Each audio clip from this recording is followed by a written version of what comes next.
Hi everyone, কেমন আছো তোমরা সবাই? আশা করি সকলেই ভালো আছো, সুস্থ আছো। Welcome to my channel RG reaction. আমি রিয়াঙ্কা নিয়ে চলে এলাম আরেকটি নতুন ভিডিও নিয়ে। তো আজকের ভিডিওটা কিন্তু একদমই আলাদা রকমই হতে চলেছে, যেটার জন্য আমি অনেকদিন থেকে রিকোয়েস্ট পাচ্ছিলাম ভিডিওটা করার জন্য। তো রিকোয়েস্টটা পেয়ে আমিও বেশ ইন্টারেস্টিং হচ্ছিলাম যে এই ধরনের ভিডিও যেহেতু আমার চ্যানেলে প্রথম, এর আগে কখনো এই ধরনের ভিডিও বানানো হয়নি।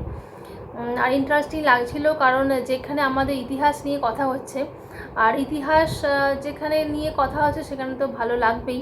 কারণ ইতিহাস মূলত সবারই ভালো লাগে, মানে পড়তে না ভালো লাগলেও শুনতে ভালো লাগবে সবারই।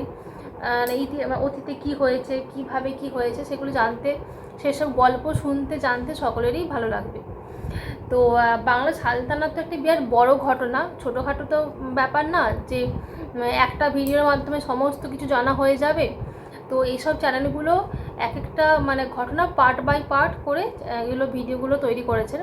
তো তার মধ্যে আজকে আমি যেটা দেখব সেটা হচ্ছে বাংলা সালতানাতের প্রতিষ্ঠাতা কে, কীভাবে প্রতিষ্ঠা হয়েছিল। তো চলো আগে ভিডিওটা শুরু করা যাক, তারপরে বাকি কথা হবে। চলো লেটস প্লে।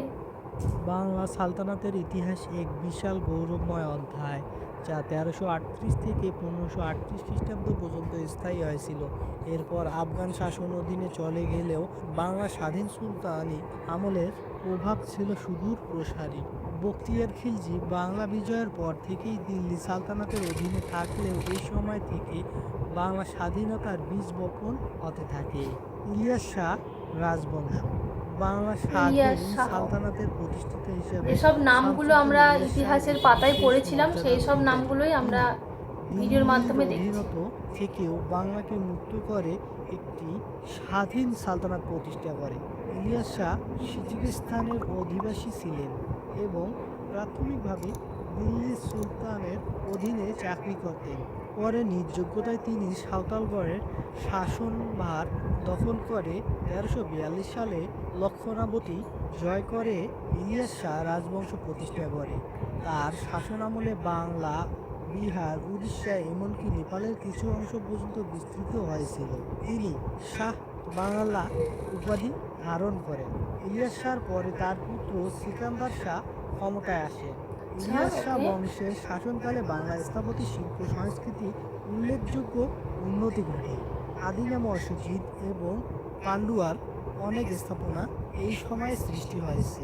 তবে এই রাজবংশ একটি সংক্ষিপ্ত বিরতি আসে যখন রাজা গণেশ নামের এক হিন্দু জমিদার ক্ষমতা দখল করে।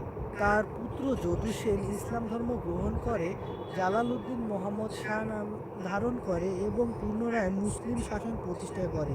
এরপর আবার ইলিয়াস শাহ বংশের দ্বিতীয় পর্ব শুরু হয়, যা 1487 সালে পর্যন্ত স্থায়ী হয়েছিল। হুসেন শাহ রাজবংশ বাংলার স্বর্ণযুগ ইলিয়াস শাহ রাজবংশের পতনের পর ক্ষমতা দখল করেন আলাউদ্দিন হুসেন শাহ। তিনি হুসেন শাহ রাজবংশ প্রতিষ্ঠা করেন। তার শাসনামলে মন দিয়ে শুনবে, বাংলা কিন্তু আই থিঙ্ক ইতিহাসে তোমাদেরও ভালোই লাগবে। স্বর্ণযুগ বলা হয়। হুসেন শাহ আমলে বাংলার রাজনৈতিক স্থিতিশীলতা এবং অর্থনৈতিক সমৃদ্ধি পর্যায়ে পৌঁছায়। তার রাজ্য চট্টগ্রাম থেকে শুরু করে কামরূপ, কামারটা এবং উড়িষ্যা পর্যন্ত বিস্তৃত হয়। তিনি ছিলেন একজন উদ্যম এবং সহনশীল শাসক।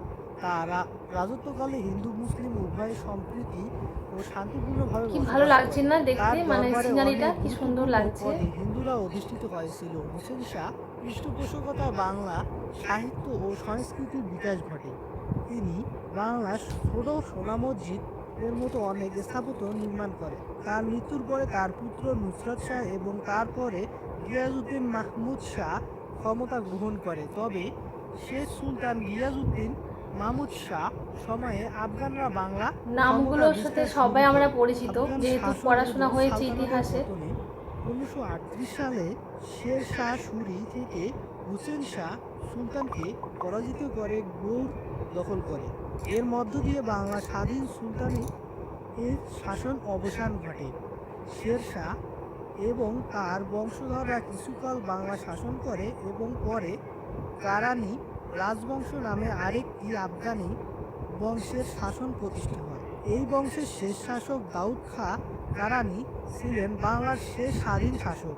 1576 সালে মোগল সম্রাট আকবরের সেনাপতিরা দাউদ খাঁকে পরাজিত এবং হত্যা করে বাংলার আফগান শাসন অবসান করে এবং শুরু হয় মুঘল শাসন।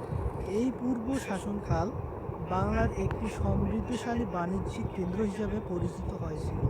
এই শাসনকালে শিল্প, সাহিত্য এবং স্থাপত্য নির্মাণে আজও বাংলার ইতিহাসে স্বাক্ষর বহন করে চলেছে।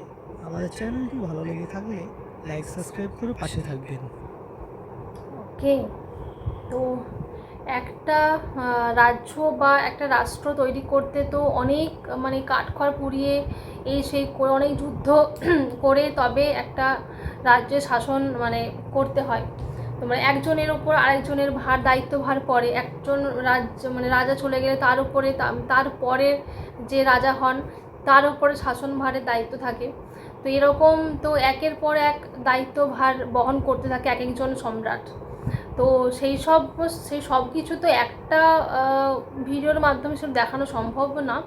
বিরাট বড় একটা মানে ইতিহাস মানেই বিরাট বড় একটা অধ্যায়। তো এইভাবে একের পর এক মানে রাজ্য শাসন করতে করতে আমাদের স্বাধীন দেশটা হয়েছে।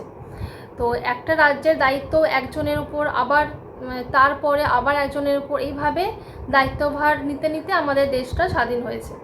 তো অনেকেই ইতিহাস আমরা পড়তে চাই না বা পড়তে ভালো লাগে না, কিন্তু এইভাবে যদি গল্পের আকারে যদি শোনানো হয় তাহলে মানে নিশ্চয়ই সকলের ভালো লাগবে।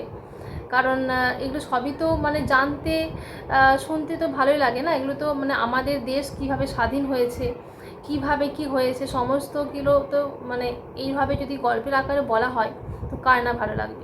ধরনের ভিডিও আমার চ্যানেলেই প্রথম, তো আমারও বেশ দেখে ভালো লাগলো। দেখি যদি এই ভিডিওতে যদি ভালো রেসপন্স পাই তাহলে এই ধরনের ভিডিও আমিও আমার চ্যানেলে আমি দিতে থাকবো বাংলা সান্তানাত নিয়ে। তো আমার তো বেশ ভিডিওটা দেখে ভালো লাগলো। তোমাদের কীরকম লাগলো কিন্তু অবশ্যই কমেন্ট করে জানাবে। ভালো লাগলে লাইক, কমেন্ট, শেয়ার করে দেবে। আর দেখা হচ্ছে পরবর্তী কোনো ভিডিওতে। সবাই ভালো থেকো, টাটা।